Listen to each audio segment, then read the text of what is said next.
ഹെയ്നും കോടതിയിൽ ഒരു കാര്യം പറയുവാനായിട്ടുണ്ടെന്നൊക്കെ അറിയിക്കുകയാണ്. അതായത് ഉൺസിംഗ് ഹെയ്നെ തട്ടിക്കൊണ്ടുപോയ സമയത്താകട്ടെ ഉൺസിംഗും സെൽഹിയും കൂടി സംസാരിക്കുന്ന കാര്യങ്ങളൊക്കെ ഹെയ്ൻ കേട്ടിട്ടുണ്ടായിരുന്നല്ലോ. അതുകൊണ്ട് തന്നെ 25 വർഷങ്ങൾക്ക് മുമ്പ് ബോട്ടപകടമൊക്കെ ഉണ്ടാക്കിയതും അതുപോലെ തന്നെ മുത്തശ്ശനെ കൊല്ലുവാനായിട്ട് ശ്രമിച്ചതും സെൽഹിയാണെന്നൊക്കെ പറയുന്നത് ഞാൻ കേട്ടിട്ടുണ്ടായിരുന്നു എന്നൊക്കെ ഹെയ്നും പറയുന്നു. ഹെയ്ൻ ഒരു ബ്രെയിന്റെ സർജറി ഒക്കെ നടന്നതാണെന്നും അതുകൊണ്ട് തന്നെ അവൾ പറയുന്ന കാര്യങ്ങൾ ഒന്നും തന്നെ വിശ്വസിക്കുവാനായിട്ട് സാധിക്കുകയില്ല എന്നുമൊക്കെ സ്യോൽഹയുടെ അഡ്വക്കേറ്റ് പറയുന്നുണ്ടെങ്കിൽ പോലും വിശ്വാസയോഗ്യമായിട്ടുള്ള ഒരു തെളിവൊക്കെ കോടതിയുടെ മുമ്പാകെ ഹ്യുനുവോ നൽകുന്നു. നേരത്തെ ഉൺസിംഗ് തന്നെ എടുത്തിട്ടുണ്ടായിരുന്ന ദൃശ്യങ്ങളായിരുന്നു അത്. യഥാർത്ഥത്തിൽ എന്താണ് സംഭവിച്ചതെന്ന് വെച്ചിട്ടുണ്ടെങ്കിൽ ഗ്രേസ്കോ അയച്ചിട്ടുണ്ടായിരുന്ന അവിടുത്തെ ഒരു ജോലിക്കാരെ ആയിരുന്നു നേരത്തെ ഉൺസിംഗിന്റെ ടാബൊക്കെ മാറ്റിയതിനു ശേഷം അവിടെ അതേ രീതിയിലുള്ള മറ്റൊരു ടാബൊക്കെ കൊണ്ടുവന്ന് വെച്ചിട്ടുണ്ടായിരുന്നത്. മാത്രമല്ല അതിലുണ്ടായിരുന്ന എല്ലാ രേഖകളും കോപ്പി ചെയ്തതിനു ശേഷം പുതിയ ടാബിലേക്കൊക്കെ മാറ്റിയിട്ടുമുണ്ടായിരുന്നു. അതുകൊണ്ട് തന്നെ ഇപ്പോൾ ഒറിജിനൽ ആയിട്ടുള്ള ടാബ് കൈവശമുള്ളത് ഹ്യുനുവിന്റെ കയ്യിലാണ്. മാത്രല്ല ഈ ഒരു ടാബിനെ കുറിച്ചും മറ്റുമൊക്കെ ശരിക്കും പറയാവുന്നത് ഉൺസിംഗിന് മാത്രമാണല്ലോ. അതുകൊണ്ട് തന്നെ സ്യോലിഹ് ഒരിക്കലും ഇത് കണ്ടുപിടിക്കുകയില്ല എന്ന വിശ്വാസമൊക്കെ ഗ്രീസ്കോയ്ക്കും ഉണ്ടായിരുന്നു. സ്യോലിഹയും ആ ഒരു വീഡിയോയിൽ വിശദമായിട്ട് തന്നെ താൻ ചെയ്ത ക്രൈമിനെ കുറിച്ചൊക്കെ പറയുന്നത് കൊണ്ട് തന്നെ എല്ലാ കാര്യങ്ങളും ഈസി ആവുകയാണ്. അപ്പോൾ തന്നെ പോലീസ് ടീമൊക്കെ വന്നിട്ട് സ്യോലിഹിനെ അറസ്റ്റ് ചെയ്തുകൊണ്ട് പോകുന്നു. കോടതിയിൽ നടന്ന കേസിൽ അവർ വിജയിച്ചിട്ടുള്ളത് കൊണ്ട് തന്നെ പഴയ സ്വത്തുക്കളെല്ലാം തന്നെ ക്വീൻസ് ഗ്രൂപ്പിന് തിരികെ കിട്ടുകയാണ്. സ്യോൽഹിയുടെ ഒപ്പമുണ്ടായിരുന്ന ഒരു കമ്പനി കൂടി ഉണ്ടല്ലോ, ആ ഒരു കമ്പനി മേടിച്ചിട്ടുണ്ടായിരുന്ന എല്ലാ ഷെയർസും അവർ തിരിച്ചെടുത്തിരിക്കുന്നു. ആ ഒരു കേസിലാകട്ടെ ഡാഹയും ഗ്രേസ്കോയും അറസ്റ്റ് ചെയ്യപ്പെട്ടിരിക്കുന്നു. മാത്രമല്ല സ്യോൽഹിയും ഇപ്പോൾ ജയിലിലാണുള്ളത്. ജയിലിൽ കിടക്കുന്ന സ്യോൽഹിയും കൂടെ ഉണ്ടായിരുന്ന ബാക്കിയുള്ള ആൾക്കാരുമായിട്ട് അടിയും ഇടിയും ഒക്കെ ഉണ്ടാക്കുകയും അവരുടെ കയ്യിൽ നിന്നും കുറെ തല്ലൊക്കെ കൊള്ളുകയും ചെയ്യുന്നു. ഓൺസിംഗ് ഒളിക്യാമറയൊക്കെ വെച്ചിട്ടുണ്ടായിരുന്ന പെയിന്റിംഗ് ഒക്കെ മാറ്റിയതിനു ശേഷം ഇപ്പോൾ ഫാമിലിയുടെ തന്നെ ആയിട്ടുള്ള വലിയൊരു ഫോട്ടോ ഫ്രെയിം ഒക്കെയാണ് പകരമായിട്ട് അവർ അവിടെ വെക്കുന്നത്. മാത്രമല്ല ആ ഒരു ഫാമിലി പിക്കിന്റെ കൂട്ടത്തില് ഹ്യുനുവിന്റെ ഫാമിലി കൂടി ഉണ്ടായിരുന്നു.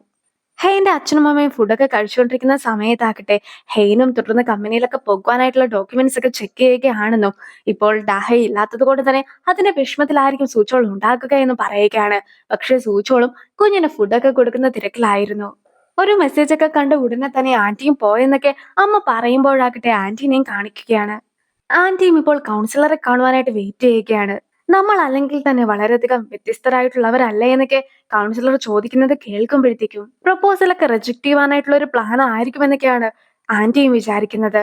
ആന്റിയും അതൊക്കെ തുറന്നു പറയുവാനായിട്ട് ശ്രമിക്കുന്ന സമയത്താകട്ടെ ഞാൻ അങ്ങനെ ഒന്നുമല്ല ഉദ്ദേശിച്ചത്. നീ ഇതിനു മുമ്പ് പലരും ഡേറ്റ് ഒക്കെ ചെയ്തിട്ടില്ലേ? ഞാൻ ആദ്യമായിട്ടാണ് ഒരാളെ ഡേറ്റ് ചെയ്യുന്നത്. ഞാനും എല്ലാ ദിവസവും നിനക്ക് വേണ്ടി കാത്തിരുന്നിട്ടൊക്കെയുണ്ട്. ആദ്യമായിട്ടാണ് എനിക്ക് ഇങ്ങനെ ഒരു അനുഭവമൊക്കെ ഉണ്ടാകുന്നത്. നീ ബുദ്ധിമുട്ടുകളിലൂടെയൊക്കെ കടന്നു പോകുന്ന സമയത്ത് നിനക്ക് വേണ്ടി മീറ്റൊക്കെ കുക്ക് ചെയ്ത് തരുവാനും അതുപോലെ തന്നെ നീ ബോറടിച്ചിരിക്കുമ്പോഴത്തേക്കും നിനക്ക് വേണ്ടി ഫുഡൊക്കെ ബേക്ക് ചെയ്ത് തരുവാനും എനിക്ക് ഇഷ്ടമാണ്. അതുകൊണ്ട് തന്നെ നീ എപ്പോഴെങ്കിലും ബുദ്ധിമുട്ടുന്നുണ്ടെങ്കിലോ അല്ലെങ്കിൽ ബോറടിച്ചിരിക്കുകയാണെങ്കിലോ എന്നെ കാണുവാനായിട്ട് വരണമെന്നൊക്കെയാണ് കൗൺസിലറും പറയുന്നത്. അങ്ങനെ കൗൺസിലറും സ്വന്തം പ്രണയമൊക്കെ തുറന്നു പറയുന്നു. ചേച്ചിയുടെ ഫ്രണ്ടും ഡിവോഴ്സിനെ കുറിച്ചൊക്കെയാണ് സംസാരിക്കുന്നത്.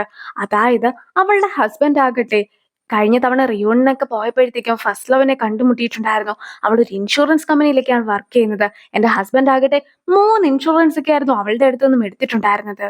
കുട്ടികൾക്ക് ഇപ്പോൾ എക്സാമിന്റെ ഒക്കെ ടൈം ആണല്ലോ. അങ്ങനെ ഇരിക്കെ ഞാൻ എങ്ങനെയാണ് അവനെ ഡിവോഴ്സ് ചെയ്യുക? അതൊക്കെ കഴിയട്ടെ എന്ന് വെച്ചിട്ടുണ്ടെങ്കിൽ ഞങ്ങൾ ട്രിപ്പ് പോകുവാനായിട്ട് പ്ലാൻ ചെയ്തിട്ടുണ്ട്. ട്രിപ്പിന്റെ സമയത്തും എനിക്ക് അവനെ ഡിവോഴ്സ് ചെയ്യാനായിട്ട് സാധിക്കുകയില്ല. എന്നാൽ അതും കഴിയട്ടെ എന്ന് വിചാരിക്കുമ്പോഴത്തേക്കും സ്കൂൾ വീണ്ടും തുറക്കും. പിന്നെയും കുട്ടികൾക്ക് എക്സാം ആകും. പിന്നെ ഞാൻ എന്താണ് ചെയ്യുക എന്നൊക്കെയാണ് അവളും ചോദിക്കുന്നത്. നീ എന്തിനാണ് ഇതിന് മാത്രം കാത്തിരിക്കുന്നത്? നമുക്കിപ്പോൾ തന്നെ ഡിവോഴ്സ് ചെയ്യാം. ഞാനും ഡിവോഴ്സ് ചെയ്യാനായിട്ട് പോകുകയാണെന്നൊക്കെ ചേച്ചിയും അവളുടെ അടുത്ത് പറയുന്നു. അങ്ങനെ ആ ഒരു കാര്യങ്ങളെല്ലാം തന്നെ ചേച്ചിയും വീട്ടിൽ തുറന്ന് പറയുകയാണ്. എന്റെ ഹസ്ബൻഡിന് ജെന്നി എന്ന പേരുള്ള ഒരു സ്ത്രീയുമായിട്ട് ബന്ധമുണ്ടെന്നൊക്കെ വീട്ടുകാരോട് പറയുമ്പോഴാകട്ടെ ആ ജെന്നി എന്ന് പറയുന്നത് 60 വയസ്സുള്ള ഒരു സ്ത്രീയാണ്. അവനും ലാബിലൊക്കെ ഫോൺ മറന്നു വെച്ചിട്ട് പോയിട്ടുണ്ടായിരുന്നു. അവിടെ ഉണ്ടായിരുന്ന പ്രൊഫസറാണ് ജെനി. ജെനി അങ്ങനെ ഫോൺ എടുത്ത് നിന്നോട് സംസാരിച്ചു. ഇതാണ് ശരിക്കും നടന്നത്. ഈ ഒരു സംഭവമൊക്കെ നിന്നോട് പറയുവാനായിട്ട് നിന്റെ ഹസ്ബൻഡ് പലതവണ നിന്നെ കോൾ ചെയ്തിട്ടുണ്ടായിരുന്നു. നീയും അവന്റെ ഫോൺ ഒന്നും തന്നെ എടുക്കാതിരുന്നതാണ് ഏറ്റവും വലിയ പ്രശ്നം എന്നൊക്കെ പറഞ്ഞു അച്ഛനും അമ്മയും കൂടി യഥാർത്ഥത്തിലുള്ള സംഭവങ്ങളെല്ലാം തന്നെ ചേച്ചിക്ക് പറഞ്ഞും കൊടുക്കുന്നു. നീ അവനെ ബ്ലോക്ക് ചെയ്തത് കൊണ്ട് തന്നെ എന്നെ വിളിച്ചിട്ടാണ് അവൻ ഐ ലവ് യു എന്നൊക്കെ പറഞ്ഞിട്ടുണ്ടായിരുന്നത്. നീയും അവനെ നേരിട്ട് ചെന്ന് കണ്ട് ലവ് യു ടു എന്നും കൂടി പോയി പറ എന്നൊക്കെ പറഞ്ഞിട്ട് ഇപ്പോൾ അച്ഛനും അവൾക്ക് വേണ്ടി ടിക്കറ്റ് ഒക്കെ കൊടുക്കുകയാണ്. ഡിപ്പാർട്ട്മെന്റ് സ്റ്റോർ ഒക്കെ മൊത്തത്തിൽ കാണുന്ന ഹെയ്നും കുറച്ച് മാറ്റങ്ങളൊക്കെ വരുത്തണമെന്നൊക്കെ ആവശ്യപ്പെടുമ്പോഴത്തേക്കും ഇതെല്ലാം തന്നെ സർജറിക്ക് തൊട്ടു മുമ്പ് നീ പറഞ്ഞ കാര്യങ്ങളാണ്. ഞങ്ങളും അതൊക്കെ ചെയ്യുവാൻ തയ്യാറെടുത്ത് കഴിഞ്ഞിരിക്കുന്നു എന്നൊക്കെ സെക്രട്ടറിനായും അവളെ അറിയിക്കുന്നു. പണ്ടൊക്കെ പരസ്പരം കാണുമായിരുന്നെങ്കിലും മൈൻഡൊന്നും ചെയ്യാതെയായിരുന്നു അവർ പോയിക്കൊണ്ടിരുന്നതെങ്കിൽ പോലും ഇപ്പോഴാകട്ടെ ഹ്യുനോഹേനെ കാണുമ്പോഴത്തേക്കും അവളുടെ അടുത്തേക്കൊക്കെ ഓടിച്ചെന്ന് മിണ്ടുകയാണ്. സെക്രട്ടറിന ഹെയിന്റെ ഹ്യൂനുവിന്റെ വിവാഹത്തെക്കുറിച്ചൊക്കെ ഹെയിന്റെ അടുത്ത് ചോദിക്കുമ്പോഴാകട്ടെ ഹെയിനും ഇതുവരെയും അവൻ വിവാഹത്തെക്കുറിച്ചൊന്നും എന്റെ അടുത്ത് പറഞ്ഞിട്ടില്ല എന്നൊക്കെ പറയുന്നു. മാത്രമല്ല, ഞാൻ സർജറിയൊക്കെ നടത്തുന്നതിന് മുമ്പായിട്ട് തന്നെ എന്നെ അവനൊന്ന് പ്രൊപ്പോസ് ചെയ്തതാണ്, അതല്ലാതെ പിന്നീട് അവൻ പ്രൊപ്പോസ് പോലും ചെയ്തിട്ടില്ല എന്നൊക്കെ ഹെയിൻ പറയുമ്പോൾ ഹ്യുനുവും ഒരു റെസ്റ്റോറന്റ് ഒക്കെ ബുക്ക് ചെയ്തിട്ടുണ്ടെന്നുള്ള കാര്യമാകട്ടെ സെക്രട്ടറി കിം വഴി സെക്രട്ടറിനെ അറിയിക്കുകയും അവിടെയാണ് സാധാരണ ആൾക്കാരൊക്കെ പ്രൊപ്പോസ് ചെയ്യാറുള്ളതെന്നൊക്കെ ഹെയിന്റെ അടുത്ത് പറയുകയും ചെയ്യുന്നു. ഹെയിന്റെ ഉള്ളിന്റെ ഉള്ളിൽ അവൻ പ്രൊപ്പോസ് ചെയ്യണമെന്നൊക്കെ ഉണ്ടായിരുന്നെങ്കിൽ പോലും അതൊന്നും തന്നെ അവൾ പുറത്തും പറയുന്നില്ല. മാത്രമല്ല, നേരത്തെ തന്നെ അവിടെ നിന്നും ഇറങ്ങിയതിനു ശേഷം അവളും അവനു വേണ്ടി കാത്തു നിൽക്കുകയാണ്. അങ്ങനെ ഹെയ്നും ഏറ്റവും ഒടുവിൽ ഹ്യുൻവനെ കോൾ ചെയ്ത് നോക്കുമ്പോഴത്തേക്കും ആയിരുന്നു അവനും കമ്പനി ഡിന്നറൊക്കെ പ്ലാൻ ചെയ്തിട്ടുണ്ടെന്നും അവിടെയാണ് ഇപ്പോൾ ഉള്ളതെന്നും അറിയുന്നത്. സോ പ്രപ്പോസ് ചെയ്യുവാനായിട്ടല്ല, ഡിന്നറൊക്കെ പ്ലാൻ ചെയ്യുവാനായിട്ടായിരുന്നു അവനും സ്ഥലമൊക്കെ ബുക്ക് ചെയ്തിട്ടുണ്ടായിരുന്നു എന്നൊക്കെ അറിയുമ്പോഴത്തേക്കും അവള് നിരാശപ്പെട്ടു പോകുന്നു. ഇപ്പോൾ അവളും ഹ്യുനുവിന്റെ റൂമിലൊക്കെ എത്തി കഴിയുമ്പോഴത്തേക്കും അവിടെ ഒരു സ്റ്റാർ മാത്രമായിട്ടൊക്കെ നിൽക്കുന്നത് അവളും കാണുകയാണ്. അതിനിവിടെ കുട്ടികളൊന്നും ഇല്ലല്ലോ എന്നൊക്കെ അവൾ ആലോചിക്കുമ്പോഴത്തേക്കും ആയിരുന്നു നേരത്തെ കുട്ടി ഉണ്ടായിട്ട് ആ ഒരു കുട്ടിക്ക് നഷ്ടപ്പെട്ടു പോയ കാര്യമൊക്കെ അവളും ഓർക്കുന്നത്. ഹ്യൂനുവോ പെട്ടെന്ന് റൂമൊക്കെ മാറിയ സമയത്താകട്ടെ ഞാൻ കാരണമാണ് കുട്ടീനെ നഷ്ടപ്പെട്ടതെന്ന് തോന്നൽ കൊണ്ടല്ലേ നീയും റൂമൊക്കെ മാറിയിട്ടുണ്ടായിരുന്നെന്നൊക്കെ ഹെയിൻ ചോദിക്കുകയും ഹ്യുനുവിന് ഒരു കാര്യങ്ങളും പറയുവാനായിട്ട് സമ്മതിക്കാതെ ഇരിക്കുകയും ചെയ്തപ്പോഴത്തേക്കും ആയിരുന്നു ഹ്യുനുവോ നിന്നോട് ഒരു കാര്യവും പറഞ്ഞിട്ട് കാര്യമില്ല എന്നൊക്കെ പറഞ്ഞ് പെട്ടെന്ന് തന്നെ പോയിട്ടുണ്ടായിരുന്നത്. അവിടുന്നാണ് അവരുടെ പ്രശ്നങ്ങളൊക്കെ തുടങ്ങിയതും.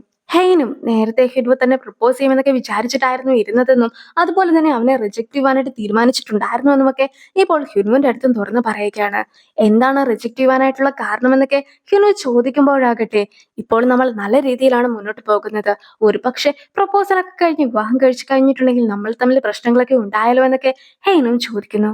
പക്ഷേ ഇന്നലെ ആകട്ടെ എന്റെ ജീവിതത്തിലെ ഏറ്റവും മോശമായിട്ടുള്ള ഒരു മെമ്മറിയൊക്കെ എനിക്കും ഓർമ്മ വന്നു.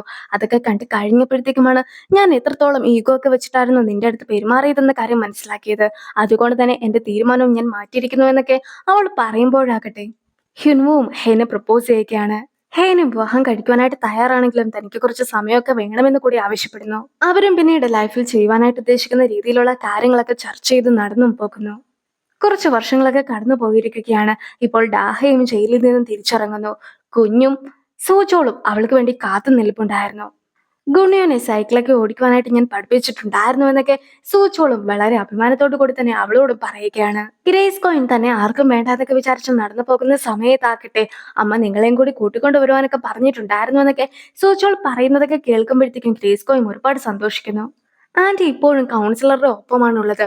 ആന്റിക്ക് ഒരുപാട് പ്രായമൊക്കെ വരികയാണെന്നുള്ള കാര്യം ആന്റി സ്വയം ചിന്തിക്കുന്നു.